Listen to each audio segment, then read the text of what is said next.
Terence Crawford versus Thomas Dulorme. Yeah, intriguing fight. Intriguing to see Terence Crawford up at 140. Clearly he's a fighter who's very, very exciting. He's certainly on my top 10 pound for pound list. And he seems to be a guy who has everything going for him. He can punch with his left hand, he can punch with his right hand. He's a tall, rangy guy who's got excellent outside skills. But he can fight on the inside as well. He throws combinations. He's got a good jab. He can counter punch. He's got excellent punch variety. He goes to the body. He can throw a tasty little uppercut on the inside. He's got decent short punches. He's a guy who's not given me any concerns about his chin, his stamina, his durability. He's defensively very, very sound. He can move. He's got a decent amount of punching power as well. His resume's getting stronger. Ricky Burns, who can forget the Gamboa fight? More recently, Raimundo Beltran. He's now stepping up to 140. I think that's a very sensible move for two reasons. Firstly, based on his frame, based on his height, based on his range, I don't have concerns about whether he's going to be affected by the move to 140.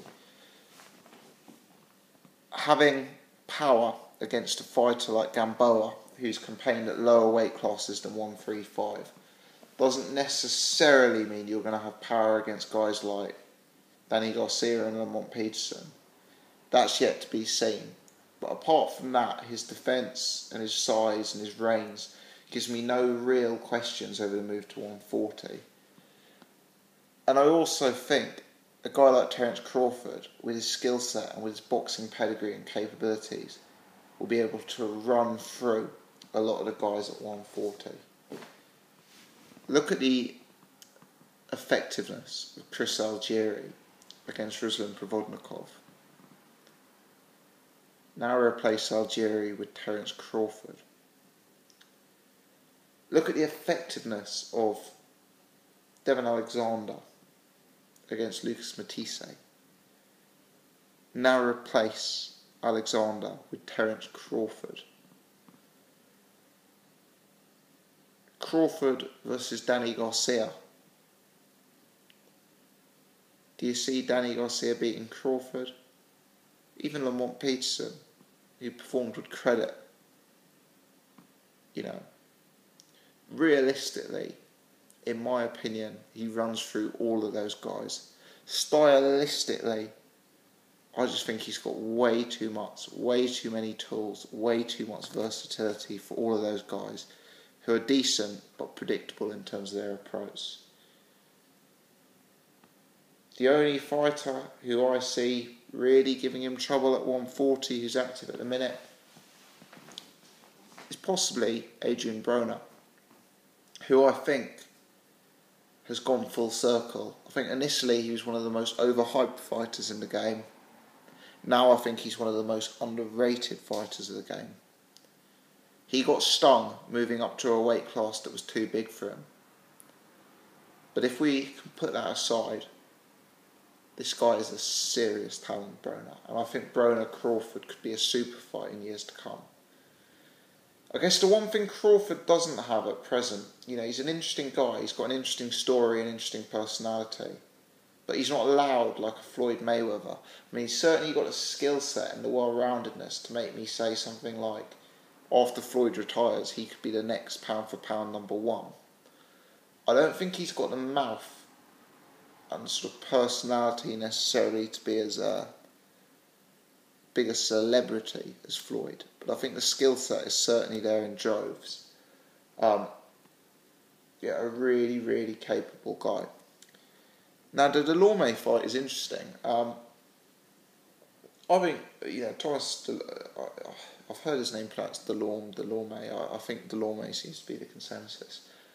I haven't seen as much of him as I should have done. Obviously, recently fought Hank Lundy. He lost earlier on in his career to Abregu. I've seen bits and pieces of him. I've watched a few sort of highlight clips. I think he's solid enough. He's a guy who has certain tools. He's a guy who has certain attributes to his game. He can punch a little bit. He can throw combinations. He's got some sort of inside and outside capabilities. He can go to the body a bit. He's a solid enough operator, Thomas Dulorme. He really is. Funnily enough, he's probably not a fight I'd have picked for Terence Crawford if I was managing Crawford's career. I'd have probably been inclined to stick Crawford in with more of a slugger. Perhaps a John Molina. I'd probably be more inclined to go down that route than putting him against someone like Dulorme. Having said that, whilst Dulorme has certain capabilities, I just don't see him having the upside of a Terence Crawford. I don't see him having the potential, the future, the stardom. And he's just all round not as refined an operator as Crawford. So I don't... whilst I think stylistically it could potentially be a tough fight for Terence Crawford, I really just think he's going to have too much for the vast majority of fighters, and certainly Thomas Dulorme falls within that category. An interesting fight nonetheless, but for me the real intrigue here is not in the result, because I think that's predictable. The real intrigue is seeing how Crawford looks at 140, seeing if Crawford can win his fight by knockout at 140, assessing what his power's like at 140, assessing what he's like in the clinch against a slightly bigger guy. Because Dulorme, I don't know how he measures up, but just to my eye, he looks like he's a fairly decently sized light welter.